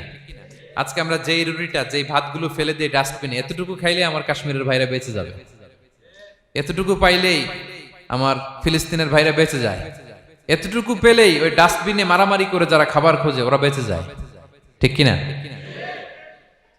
এজন্য বিষ্ণু ইসলাম রেগে গেলেন। বিষ্ণু সবসময় রাখতেন না, রেগে বললেন, আয়েশা, আল্লাহর নেয়ামতের কদর করো। তোমার ঘরে রিজিক আসলে ওটার যদি মর্যাদা না দাও, এই রিজিক তোমার ঘরে আর ঢুকবে না। নট নেসেসারি শুধু খাবারের ক্ষেত্রে, যে কোনো ক্ষেত্রে অপচয় যেন না হয়, অপব্যয় যেন না হয়। আমরা অনেক সময় করে ফেলি, খেতে বসলে অনেক খাবার নিয়ে ফেলি, অর্ডার করতে গেলে দোকানে অনেক অর্ডার করে ফেলি, রেস্টুরেন্টে, কিন্তু এই খাবারগুলো নষ্ট করা যাবে না। ডাস্টবিনে যেন না যায় আপনার কারণে। আপনি কি করবেন? লেফট ওভার ফুড সাথে করে বঙ্গুজে নিয়ে আসবেন। আপনারা তো বঙ্গুজ বলেন নাকি? পেনাঙ্গে কি বলে? বঙ্কুজ। হ্যাঁ, টেক অ্যাওয়ে বা বঙ্কুজ বললে ওরা বঙ্কুজ দিবে, নিয়ে আসবেন, বাসায় এনে রাতে খাবেন, তারপরের দিন খাবেন, অথবা কাউকে দিয়ে দিবেন, কিন্তু খাবার নষ্ট করা চলবে। কারণ ইন্নাল্লাহা লা ইউহিব্বুল মুসরিফিন, আল্লাহ তাআলা অপচয়কারীকে পছন্দ করেন। কথাটা কি বুঝতে পেরেছেন সবাই? আচ্ছা, কয়টা গেল? আর বাকি রইল কয়টা? 5 নাম্বার, খেয়ানতকারী। আমানতের খেয়ানত যে করে, বা বিশ্বাসঘাতক, আমানতের খেয়ানত যে করে। অনেক লম্বা কথা, আমি যেহেতু সময় কম শেষ করে দিচ্ছি। ইন্নাল্লাহা লা ইউহিব্বুল খাইনিন, আল্লাহ তাআলা খেয়ানতকারীকে পছন্দ করেন। বিশ্বাসঘাতকতা যে করে, আল্লাহর কথা বাদ দেন, আমাদের সমাজে বলেন, কেউ যদি বিশ্বাসঘাতকতা করে আমরা পছন্দ করব? না, তাকে কেউ পছন্দ করে না। ইন্নাল্লাহা লা ইউহিব্বু মান কানা খাওয়ানান আসিমা, পাপী খেয়ানতকারীকে আল্লাহ পছন্দ করেন না। এবং মুনাফিকের আলামত রাসূল সাল্লাল্লাহু আলাইহি ওয়াসাল্লাম বলেছেন, কি দেখে মুনাফিক চিনবা? তিনি বলেছেন 3 জিনিস দেখে মুনাফিক চিনবা। 1, ইযা হাদ্দাসা কাযাবা, মুনাফিক কথা বললে মিথ্যা বলে। কথা বললে কি করে? ওয়া ইযা ওয়াআদা আখলাফা, ওয়াদা করলে খেলাফ করে। 3 নম্বরে ওয়া ইযা আতুমিনা খানা, মুনাফিকের কাছে আমানত রাখলে খেয়ানত করে। আমানতের খেয়ানত, এটা মুনাফিকের আলামত। শুধু মুনাফিকের আলামতই না, এটা কিয়ামতের একটা আলামত। আল্লাহ বলেন, ইন্নাল্লাহা ইয়া'মুরুকুম আন তুআদ্দুল আমানাতি ইলা আহলিহা, আল্লাহ তাআলা আদেশ করেছেন আমানতের যে হকদার তার হাতে তার আমানত পৌঁছে দাও। আদেশটা কার? সবাই বলুন, আদেশ কার? আল্লাহর। আমানতের খেয়ানত এটা মুনাফিকের আলামত এবং কিয়ামতের আলামত। এক বেদুইন এসে রাসূল সাল্লাল্লাহু আলাইহি ওয়াসাল্লামকে বলল, ইয়া রাসূলুল্লাহ, মাতা সাআ, কিয়ামত কবে হবে? কি কবে হবে? কিয়ামত কবে হবে? রাসূল সাল্লাল্লাহু আলাইহি ওয়াসাল্লাম বললেন, ইযা দুইয়াতিল আমানাতু ফান্তাযিরিস সাআ, যখন আমানতের খেয়ানত শুরু হবে সমাজে, তখনই কিয়ামত হবে। সে বলল, ইয়া রাসূলুল্লাহ, কাইফা ইদাআতুহা, আমানতের খেয়ানত আবার কেমনে হয়? সহজ সরল মানুষ, আমানতের খেয়ানত হয় কেমনে? বিষ্ণু বললেন, ইদা উসিদাল আমরু ইলা গায়রি আহলিহি ফান্তাযিরিস সাআ, যে লোক যেই কাজের যোগ্য নয় তাকে যখন সেই কাজে বসিয়ে দেয়া হবে, তখনই কিয়ামত হয়ে যাবে। এখন এটা আসছে না নাই সমাজে? বলেন। হ্যাঁ, যে যেই কাজের যোগ্য না সেই কাজ সে পায় না। সবাই বলেন তো, যে যেই চেয়ারে বসার যোগ্যতা রাখে না, ওই চেয়ারে সে বসে কি বসে না? নেতা হওয়ার যোগ্যতা নাই, নেতা হয়ে গেছে। পদের যোগ্যতা নাই, পদ পেয়ে গেছে। চাকরির যোগ্যতা নাই, ওই যে উপর থেকে ফোন আসছে, ফোনের ঠেলায় চাকরি হয়ে গেছে। দেশেরও 12টা বেজে গেছে। এইভাবেই আমানতের খেয়ানত হয়। প্রিয় ভাইরা, আমানত ব্যাপারটা অনেক বড়। অনেকে মনে করে, আপনারা কি বোরিং হয়ে যাচ্ছেন? আর অল্প, আর ম্যাক্সিমাম 10 মিনিট। প্রিয় ভাইরা, আমানত এই ব্যাপারটা অনেক বড়। অনেকে মনে করে, একজন আমার কাছে একটা মোবাইল রেখে গেছে, বলছে, ভাই এই মোবাইলটা আগামী সপ্তাহে এসে নিয়ে যাব। তো অনেকে মনে এইটাই শুধু আমানত, অনেকে ভাবে। বা 10,000 রিঙ্গিট রেখে বলল, 3 দিন পরে এসে আমি টাকাটা তোমার কাছ থেকে নিব। তো আপনি দিয়ে দিলেন, এটা তো আমানতদার হলেনি। কিন্তু শুধু এতটুকু আমানত নয় প্রিয় ভাইরা আমার। আল্লাহ তাআলা আমাদেরকে যা দান করেছেন তার সবই আমানত, সবকিছুই আমানত। এই যে আমাকে আল্লাহ জ্ঞান দিয়েছেন, এই জ্ঞানটা আমানত। যাদেরকে আল্লাহ পরিচিতি দিয়েছেন, পরিচিতি এটা আমানত। আমার অর্থ, আমার সন্তান, আমার ক্ষমতা, আল্লাহর দেয়া প্রতিটি নিয়ামতই আমানত। এবং এই আমানতের ব্যাপারে আল্লাহ তাআলা জিজ্ঞেস করবেন। আপনি একটা প্রতিষ্ঠানের প্রধান, এই প্রতিষ্ঠান আপনার কাছে আমানত। আপনি মসজিদের সভাপতি, এই মসজিদ আপনার কাছে আমানত। আপনি চেয়ারম্যান, এই ইউনিয়ন পরিষদটা আপনার কাছে আমানত। কি বলেন? আপনি MP, member of the parliament, এই নির্বাচনী এলাকাটা আপনার কাছে আমানত। আপনি রাষ্ট্রপ্রধান, পুরো রাষ্ট্রের প্রতিটি ইঞ্চি আপনার কাছে কি? এই আমানতের খেয়ানত যখন হবে, বিষ্ণু বললেন তখনই কিয়ামতের অপেক্ষা করো, ফান্তাযিরিস সাআহ, কিয়ামত হয়ে যাবে। তাহলে খেয়ানতকারীকে আল্লাহ তাআলা পছন্দ করেন না, আমানতের খেয়ানতকে পছন্দ করেন। আর আমানত এটা ব্যাপক বিষয়। আমার জ্ঞান, আমার ক্ষমতা, আমার পরিচিতি, আমার সন্তান, আমার স্ত্রী, সবকিছু আমানত। এবং এগুলোর ব্যাপারে আল্লাহ তাআলা আমাদেরকে জিজ্ঞেস করবেন। কয়টা গেল?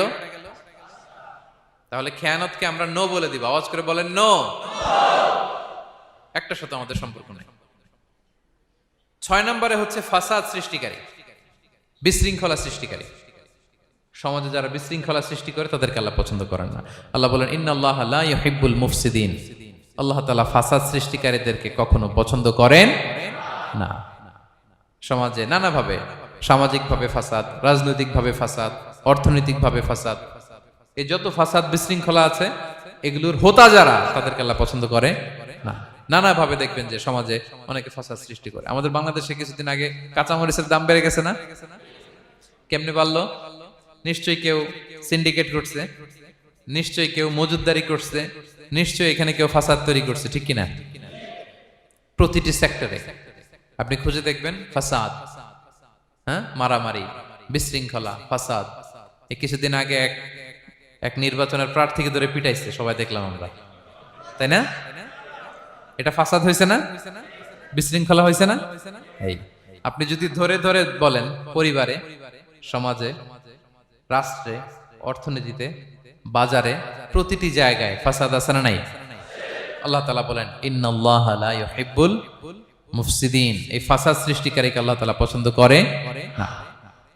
মদিনাতে এই যে টিকিটের দাম, সুন্দর কথা বলছেন, টিকিটের দাম বাড়ায় যারা দেয়, সেম গোস টু দেম, তাদেরও একই কথা, ফাসাদ সৃষ্টিকারী আর মুফসিদুন।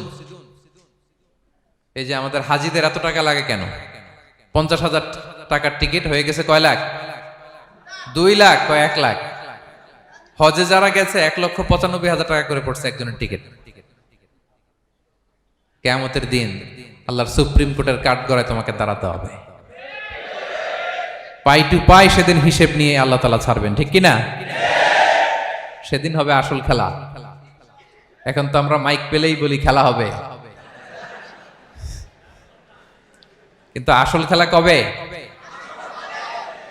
লক্ষ লক্ষ কোটি মানুষের সামনে আল্লাহ তাআলা আপনার এই গোমর ফাঁস করে দিবেন। আল্লাহ তাআলা আপনাকে অপমানিত করে ছাড়বেন। তাই কোনো ফাসাদের সাথে, বিশৃঙ্খলার সাথে মুমিনের কোনো সম্পর্ক থাকতে পারে না। মদিনায় মুনাফিকেরা এই ফাসাদ তৈরি করত। যখন তাদেরকে বলা হতো তোমরা ফাসাদ করো কেন, ওয়া ইযা কিলা লাহুম লা তুফসিদু ফিল আরদ ক্বালু ইন্নামা নাহনু মুসলিহুন। তারা বলল আরে ফাসাদ কি, আমরাই তো ভালো মানুষ, আমরাই তো ভালো মানুষ, আমরাই তো ভালো কাজ করি। আল্লাহ বলে না, আলা ইন্নাহুম হুমুল মুফসিদুনা ওয়ালাকিন লা ইয়াশউরুন। ওরাই ফাসাদ সৃষ্টিকারী, ওরাই ফাসাদ সৃষ্টিকারী, ওরাই সমাজে বিশৃঙ্খলা সৃষ্টিকারী। ওদের ভেতরে এক, বাইরে আরেক, তার নাম মুনাফিক, ঠিক কিনা? মুনাফিকের সহজ সংজ্ঞা কি জানেন?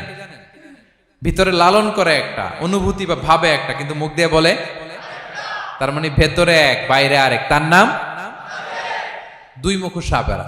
এদিকে যায় বলে আপনার লগে আছে, আপনি খুব ভালো, ওদিকে যায় বলে আরে না না উনি কি, উনি তো খুব খারাপ মানুষ, আপনি অনেক সবচেয়ে ভালো, আমি আপনার সাথে আছি।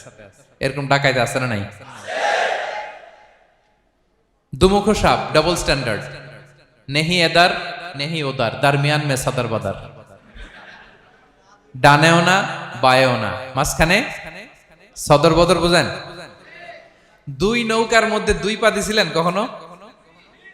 কয় দিছি? অবস্থা কি হয়েছিল তোমার বলো? হ্যাঁ,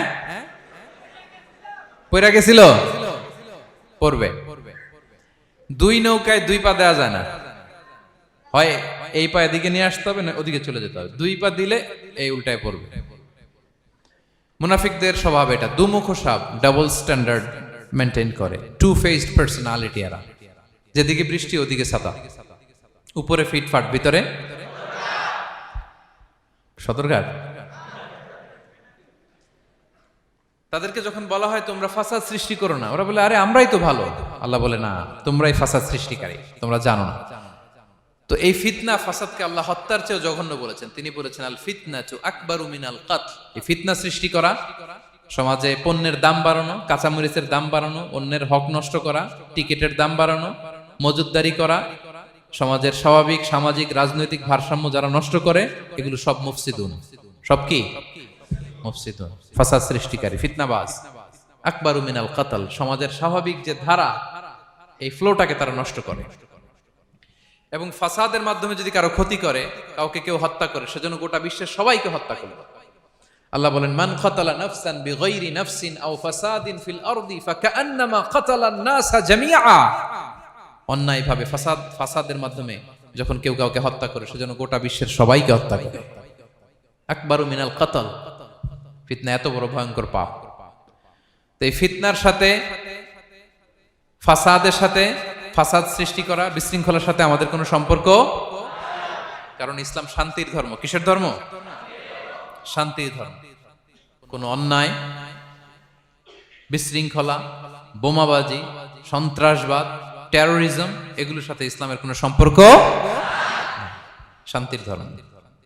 এজন্য আল্লাহ তাআলা ফাসাদ সৃষ্টিকারীদেরকে পছন্দ করেন। কয়টা গেল? সব শেষ হচ্ছে মন্দ কথার প্রচারক। আমার ভাইয়েরা, কি কথা? কোন ধরনের বাজে কথা, মন্দ কথা, অশালীন কথা, অশ্লীল কথা আমরা মুখ দিয়ে উচ্চারণ করব। কোন ধরনের বাজে স্ট্যাটাস, মন্দ স্ট্যাটাস, অশালীন স্ট্যাটাস আমরা ফেসবুকে দিব? কারো এরকম অশালীন স্ট্যাটাস শেয়ার দিব? নেভার, কখনো দিব না। আল্লাহ পছন্দ করেন। আল্লাহ বলেন লা ইউহিব্বুল্লাহুল জাহরা বিসসুই মিনাল কাউলি ইল্লা মান যুলিম ওয়া কানা আল্লাহু সামিআন আলিমা। কোন খারাপ কথা কেউ প্রকাশ করবে, পাবলিক করবে, ওপেনলি বলে বেড়াবে, এটা আল্লাহ পছন্দ করে না। কিন্তু সে যদি মাজলুম হয় সেটা ভিন্ন কথা। কোন ধরনের অশ্লীল কথা, অশালীন কথা মুমিনের মুখ দিয়ে বেরোতে পারে? রাসূল সাল্লাল্লাহু আলাইহি ওয়াসাল্লামের ব্যাপারে দেখেন, আনাস রাদিয়াল্লাহু কি বলেন? তিনি বলেন লাম ইয়াকুনিন নবিয়্যু সাল্লাল্লাহু আলাইহি ওয়াসাল্লাম সাব্বাবান। বিষ্ণু সাল্লাল্লাহু আলাইহি ওয়াসাল্লাম মুখ দিয়ে কোনোদিন কাউরে বকা দেয় নাই, গালি দেয় নাই। ওয়ালা ফাহাশান, আমার নবী কখনো তার জবান মুবারক দিয়ে অশালীন কথা বলেন নাই। ওয়ালা লাআনান, কাউকে লানত তিনি করেন নাই। সুবহানাল্লাহ পড়েন। তো সেই নবীর উম্মত হয়ে আমরা কোনো খারাপ কথা বলবো? অশালীন কথা? একসাথে বন্ধুরা যখন বসেন আড্ডা দিতে, যে অনেকে অশ্লীল কথা বলে ফেলে, আছে না নাই? বন্ধুরা কি বলেন আপনারা? Cowan Cowan Cowan. তো এই যে একসাথে বসতে যে অনেক সময় অশালীন, অশ্লীল কথাবার্তা অনেকে বলে ফেলে, এদেরকে আল্লাহ তাআলা পছন্দ করে না। এই জাতীয় কথা যেন আমাদের মুখ দিয়ে কখনো বের না হয়। এবং অশ্লীলতার প্রচার যারা সমাজে ঘটায়, আল্লাহ বলে তাদেরকে দুনিয়াতেও আমি লাঞ্ছিত করব, শাস্তি দেব, আখিরাতেও দেব। আল্লাহ তাআলা বলছেন ইন্নাল্লাযীনা ইউহিব্বুনা আন তাশিআল ফাহিশাতু ফিল্লাযীনা আমানু লাহুম আযাবুন আলীম ফিদ দুনিয়া ওয়াল আখিরাহ। যারা চায় মুমিনদের মাঝে অশ্লীলতা ছড়িয়ে পড়ুক, তাদেরকে দুনিয়া আখিরাতে আমি লাঞ্ছিত করে ছাড়বো। দুনিয়ায় লাঞ্ছিত, আখিরাতেও লাঞ্ছিত। দুনিয়াতেও আযাব, আখিরাতেও। এজন্য অশ্লীলতার সাথে আমাদের কোনো সম্পর্ক নাই। আমরা কোনো অশ্লীল কথা যেন আমরা না বলি। এখন অশ্লীলতার সয়লাভ, নাটকের নামে, সিনেমার নামে, বিনোদনের নামে, আছে না নাই? এই যে ডিভাইস, হ্যাঁ, সয়লাভ, আপনি ঢুকবেন আর বেরোতে পারবেন না, এমন ভাবে আপনাকে এঙ্গেজ করে রাখবে। এগুলোর সাথে মুমিনের কোনো সম্পর্ক আছে না। মুমিন যেটাই করবে ওটা হালাল পন্থায় করবে, ঠিক কিনা? তাই কোনো অশ্লীলতাকে আমরা শেয়ার দিব না। সোশ্যাল মিডিয়ায় কোনো অশ্লীল ভিডিও দেখবো না, শেয়ারও দিব না। কোনো অশ্লীল নাটক, সিনেমা এগুলো আমরা দেখবো না। দিনকে দিন এটা এমন ভাবে গ্রাস করতেছে, আমাদের সমাজটাকে শেষ করে ফেলতেছে এক এক নামে। পত্রপত্রিকা আমরা দেখি এখন নতুন কি আসছে, ওটিটি প্ল্যাটফর্ম। এরপরে কি আসছে, ওয়েব সিরিজ, আছে না নাই? গত কিছুদিন আগে আমি সোশ্যাল মিডিয়া দেখলাম বিভিন্ন জনে স্ট্যাটাস দিচ্ছে তৈ তৈ তৈ তৈ তৈ, বয়াম পাখি কই। তো আমি ভাবছি হয়তো কোনো বিখ্যাত কবির কবিতা শেয়ার দিচ্ছে। আমি পরে সার্চ দিয়ে দেখি সর্বনাশ, একটা ইন্টারভিউ দেখলাম একজন, এটা নাকি কোন একটা ওয়েব সিরিজ বা মুভি এই জাতীয় কিছু একটা।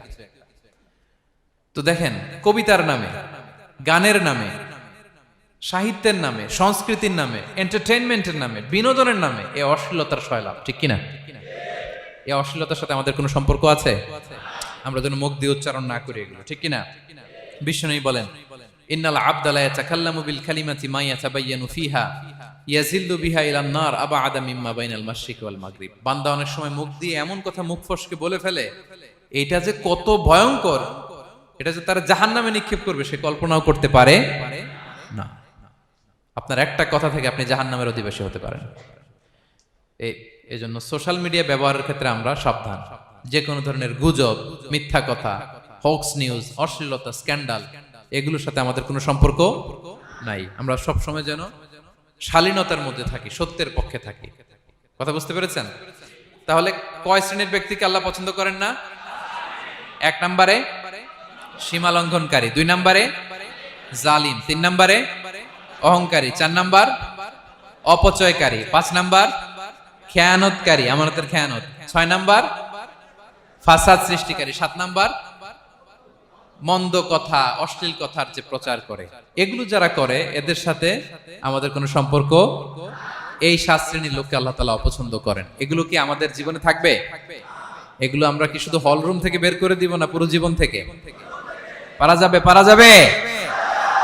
আওয়াজ করে পড়ুন ইনশাআল্লাহ। পেনাঙ্গের ভাইরা, আল্লাহ তাআলা আমাদের সবাইকে কথাগুলো বোঝার ও আমল করার তৌফিক দান করুক। এই আলোচনা যেন আমাদের নাজাতের ওসিলা হয়। আমরা এখানে যেমনি বসলাম, আবারও যেন কোনো তাফসিরুল কোরআনের ময়দানে বসতে পারে, আল্লাহ তৌফিক দান করুক। হাযা মা ইনদি ওয়াল ইলমু ইনদাল্লাহ আলাইহি তাওয়াক্কালতু ওয়া ইলাইহি উনীব। ওয়াসসালামু আলাইকুম ওয়া রাহমাতুল্লাহি তাআলা ওয়া বারাকাতুহু।